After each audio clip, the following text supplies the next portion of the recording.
এটা তোমাদের সাথে আমি শেয়ার করছি আমার বিয়ের আগে শপিং এর কিছু ব্লগস, তারপরে আমার আশীর্বাদ, আমার বিয়ের আগে কিছু রিচুয়ালস যেগুলো হয় সেগুলোর ছোট কিছু ক্লিপস আমার কাছে ছিল, তো ওগুলাই আমি তোমাদের সবার সাথে শেয়ার করতে চলেছি। তো এখানে আমরা সবাই বাজারে গিয়েছিলাম শপিংয়ের জন্য, যা যা কেনাকাটার প্রয়োজন থাকে।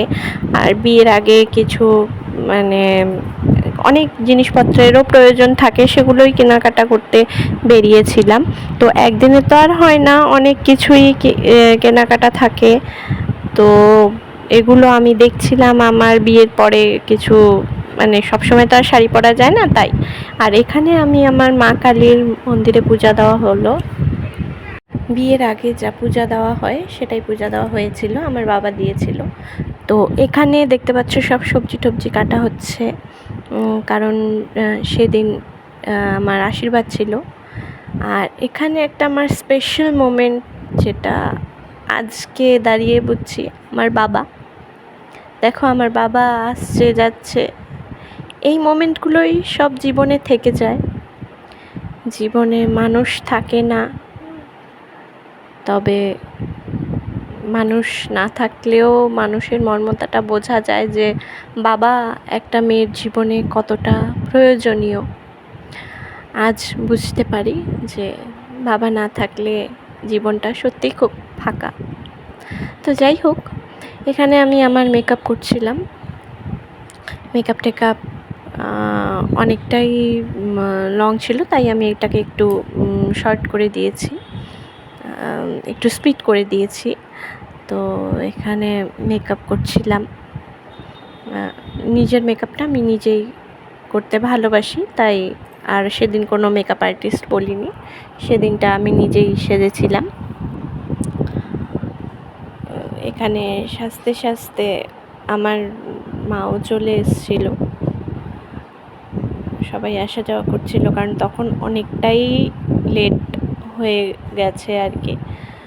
তো আমি ফটাফট করছিলাম মেকআপ। আই মেকআপটা একদমই সিম্পল রেখেছিলাম, আমি সিম্পল সাজতেই একটু ভালোবাসি, দ্যাটস ওয়াই বেশি হিজিবিজি কিছু করিনি, একদম সিম্পলের উপরে সাটল একটা লুক করেছিলাম।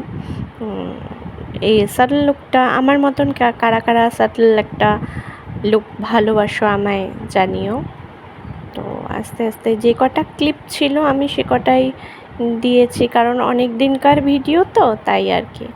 তো এখানে এখন দেখতে পারবে আমার আশীর্বাদের সময় সবাই এসেছিল আর কি, সবাই ছিল আশীর্বাদ করতে, আমার শ্বশুরবাড়ির লোকেরা এসেছিল, অনেক মানুষজনই ছিল সবাই। তো সত্যি ওই দিনটা খুব কেঁদেছিলামও, জানি না কেন অটোমেটিক কান্না চলে এসেছিলো। তো এখানে আমার বৌদি, দাদা, মা, বাবা মিলে আমায় লাস্ট আমার আইবুড়ো ভাত দিয়েছিল, যেটা সত্যি প্রত্যেকটা মেয়ের কাছেই বলবো একটা স্মরণীয় মোমেন্ট। এই ক্লিপসগুলো আমার ছোট্ট ভাতিজি, আমার দাদার মেয়ে নিয়েছিল ক্লিপটা। তো সেই টাইমটাতে গ্লো এসছে না নাই ফেসে আমি জানি না, বাট প্রচণ্ড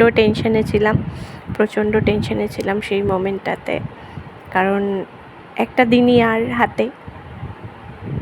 এই তারপর চলে গেছিলাম এক্সটেনশন করতে, যেটা ম্যান্ডেটরি সকলের জন্যই। তারপর এখানে তোমরা দেখতে পারবে যে আমার যেটা ছাদে যেগুলো ফাংশন হয়েছিল সেগুলোর একটা ক্লিপ নেওয়া ছিল, তো ওরা সাজাতে এসেছিলো, তো যা যা ফাংশনস হবে সেগুলোর। আর এটা যেখানে আমার বিয়ে হয়েছিল, এটা সাহিত্য সভা ভবন, সেখানকার একটা ক্লিপ, ওটা এই সাজানো হচ্ছিল। আর এটা হলো গিয়ে আমাদের যে বিয়ের দিন সকালে আমাদের শাঁখাপলা পরানো হয়, তো সেই মোমেন্টটা ছিল আর কি। তো এখানে আমার বৌদি আমায় শাঁখাপলা পরাচ্ছে, এটা আমার মাসি, এটা আমার ছোটো মাসি। তো উনি মাসি খুব সুন্দরভাবে পরিয়ে দিয়েছিল শাঁখাপলাটা। ছোটো মাসি পড়াচ্ছিল সমস্তভাবে আর কি, নিয়মগুলো বলে দিচ্ছিল যে কিভাবে কি করতে হয়। এই জায়গাটাও আই থিঙ্ক প্রত্যেকটা মেয়েরই, মেয়ে মানুষের থেকে তখন আর একটা সধবা একটা মানুষের দিকে যাওয়া। এই শাঁখাপলার দিনটার জন্য অনেক মেয়েরা মানে অনেক দিন থেকে ওয়েট করে থাকে, আমিও করেছিলাম। আমার এই শাঁখাপলা কবে হাতে উঠবে, সিঁদুর উঠবে। ফাইনালি ওই দিনটা চলে আসছে। তো এইটা বলতে গিয়েও আমি মনটা মানে ভার হয়ে আসছে, কারণ বহুত বছর, প্রায় 10 ইয়ার্স আমি আর আমার বর ওয়েট করেছিলাম এই দিনটার জন্য। তো এখানে এটা আমাদের রিচুয়ালস হচ্ছিল। তো এটাকে মণ্ডপ বেড়া বলে। তো এটা অধিবাসের দিনই হয়, তবে অধিবাসের তাড়াহুড়োর চোটে তখন করা হয়নি। এটা আবার ভোরবেলা করেছিল আর কি, সবাই মিলে নিয়মটা। এটা ভোরেও হয়। তো এখানে আমার হাতে পান সুপারি দিয়েছিল, আর পায়ের মধ্যে ওই পান দুটো ধরে রেখে এভাবে করে 7 বার মণ্ডপ বেরতে লাগে। তো এখানে 5 জন লাগে, তো একজন কম ছিল। তো আমার জিজু আর কি, জিজুকে বলেছিল যে তুমি ধরো, ছেলে মানুষ একটা লাগে, ছেলে মানুষ হলে হয়। এই মণ্ডপটা বেরছে 7 বার ঘুরে ঘুরে বেরবে। মণ্ডপটা বেড়ার পর এটাকে সলতে টাইপ পেঁচাবে আর কি, দেখতে পারবে এখানে সলতের মতন। এটা কার কার নিয়ম আছে বলো অবশ্যই কমেন্ট করে।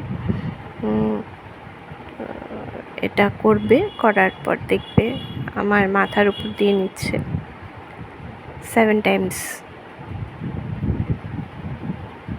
হবে। এই মোমেন্টটাতে যে মনে যে আমার কী চলছিল সেটা আমি বলে বোঝাতে পারবো না তোমাদেরকে। মানে জাস্ট মানে সেই টাইমটা বহুত মনটা লাগছিল। এটা সোহাগ বাতি যে বলে, সোহাগ বাতির মধ্যে এটা আর কি রাখবে আর কি। এটা সোহাগ বাতিটা যে বলে ওটা হবে। এখানে বসে থাকতে থাকতে পা আমার একদম পুরো ঝিঝি ধরে গেছিলো। তো এখানে হয়ে গেছে। তো আজকের মতন এতটুকুই ছিল। দেখা হচ্ছে আবার নতুন কোনো মিনি ব্লগে। আজকের মতন টাটা।